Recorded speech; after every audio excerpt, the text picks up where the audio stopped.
What's up, YouTube? I'm Mitch Santona. Welcome to my Disney channel. This is a non-Disney review, but it's a Nickelodeon SpongeBob Squarepants Gloveworld from Imaginext.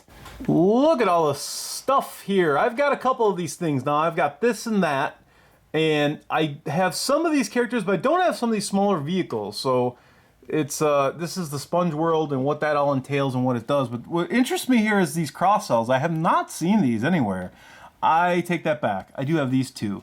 But the other ones, this, and this, I have never seen. I've never seen that little speedboat, and that one at the end either, I haven't either. So I'm going to keep my eyes peeled and try to get a hold of those and review those for you guys, because SpongeBob is always fun. Alright people, we're in Bikini Bottom's Ultimate Resort. This is Gloveworld. This is Gloveworld. SpongeBob, Patrick, got a couple figures there on the set right now. I just want to give you a quick overview of what this thing looks like. Lots of stuff going on, very, very colorful, kind of big. So if you got it on a shelf, it's going to take up some room because it's all cumbersome like, because you got some tracks and Ferris wheels and whatnot. Let's look at the figurines, and then we'll look at all the fun little Imaginext gimmicks. All right, let's look at the figurines. Here they are, Patrick and SpongeBob, both of them adorned with little gloved hats. These little gloved hats are molded in. They don't come off. They look like they should, but they don't. And I like having a bunch of different styles. I've got SpongeBob in many different get-ups. So that is, this is a welcome one. I like the glove head there. That's cool. These guys got little ball swivel elbows. Both of them do. So you can move those around. That's kind of neat. And SpongeBob sits. Both feet are connected. They're interconnected. You can't do them individually. Patrick, however, does have individual leg posability. Very, very sticky, but, ooh, he can do it. Back to Gloveworld. We've got ourselves a Ferris wheel, a roller coaster, swings, little funhouse mirrors down over here, and the tunnel of glove. So, individually, we're going to look at these things, and let's start over here on the right with these swings. So the swings are situated under an umbrella. They are suspended. They even have little safety belts, which is nice because some of the rides are extremely dangerous. We've also got some removable glove paraphernalia stuff. You can pull these things out, stick them back in all over this set. And you can activate this by putting the guy in the Imaginext thing. I'm just going to turn it with my hand because that's way easier. But let's get a couple figures in there. I actually have a non-gloved head SpongeBob. We'll sit him in there and Patrick in there. Go for a little ride, huh? And before we do that, safety first, people. Safety first, kids. Wear your seatbelts. There you go. Especially on suspended swings. Alright, so what you want to do is pull this out here in space, which opens the park up quite a bit and allows you to not hit any of the other stuff. I will grab this thing right here and we'll just start spinning these guys. The centripetal force is great. I just wish I could move my hand out of the way to really get these guys going. Behind the swings are our funhouse mirrors, and they're a little bit too foily to really get a good view of what you're looking at here, but if you take your figurine and he walks up to it, he's all super deformed now. He's all squished down, and in this mirror here, it actually reverses the image. You can kind of see that, well, up is down and down is up, kind of like when you look into a spoon. Okay, let's grab our little figurine here. We'll get SpongeBob going. Just kind of shoehorn him right in this little boat.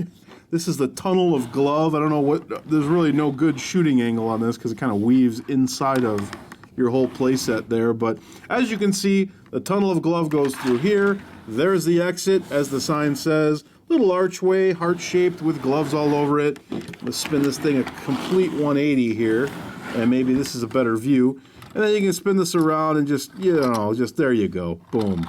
In and out. And look at that. He gets chased by this little red fish, too. So, a little extra bonus there. A little extra fun. I guess if you did it hard enough, you could probably whip him right out of the tunnel of glove. Let's see if we can. Almost. All right, let's look at the Ferris wheel. So, we've got a bright orange Ferris wheel. You see this thing goes around, and these things pivot as they should. There's actually some little, these are just bendy. You just kind of, again, you just kind of wedge these dudes in there, and you got to kind of move their arms out of the way here because they will interfere with the workings of the Imaginext engineering. So there is SpongeBob. As you can see, he's not having a very fun ride. He's a little bit top heavy, therefore his head is pointing down. So you can really give him the ride of his life if you wanted to. And, oh no, we lost SpongeBob. But it holds 3 figures, and that's cool. Cool little gimmick. I like that. These things spin ferociously. Nice bearings. Okay, so let's look at the roller coaster portion of this, and this is a fun little thing. It's on some wheels here. It's connected to the track. You can put a figure here. What this is supposed to do is climbs the first hill, which is 100% vertical. Kink, kink, kink, kink, kink, kink, kink. Probably does one of those, probably one of those chain things. And if this was just a normal, everyday run-of-the-mill roller coaster, your ride would be simply that. There's a couple little dippy-doos there, and then it just winds up back at square one. However, there's 3 different menacing things to attack you with if you wanted to attack your buddy while he was on the roller coaster. So let's use them. All right, so I loaded up my little SpongeBob character. This little handle, this little pull-down bar here, I guess the safety bar is on a very heavy torsion spring, so it's wedging him in there pretty good. So we're not going to lose him or anything. If we do, we really did our job by using the devastating weaponry. But we'll give SpongeBob here a little ride, a free ride without any of the, I don't know, the menacing stuff going on. Now let's use some of that. Alright, so I think this is more like a 2-player type thing. You get your guy over here, and he is going to try to stop SpongeBob. So I guess your buddy just kind of releases him, and you try to let him have it with the fist. You can see that I missed, but I guess that's the idea of the Fiery Fist O'Pain. Next to the Fiery Fist O'Pain, you've got a Buzzsaw of Death. That's what I'm calling it. I don't think that one has a name, but it's a spinning buzzsaw, just, you know, to make the ride a little bit more interesting. Now, you can raise and lower this however you like. You'll probably end up just stopping him, but I guess it's more fun just to scare him, so let's do that. Ooh, I caught his hat, so yeah, maybe give him a little haircut. And lastly, you know, if you didn't get him with the fist or the buzzsaw and you're a little bit bitter and sour, you can simply go over here. There is a spinning, aimable, spring-loaded missile launching device that launches a flame right at SpongeBob, which, kind of not fair, you know, that's a sore loser there, but I guess you can shoot him on the way up, which is equally, I guess, not too fair. That's going to do it for me, folks. We've just seen Gloveworld, SpongeBob, Imaginext stuff. I've got more Disney things and other such sets coming your way. Stay tuned for that. I've got a bunch more SpongeBob things, actually.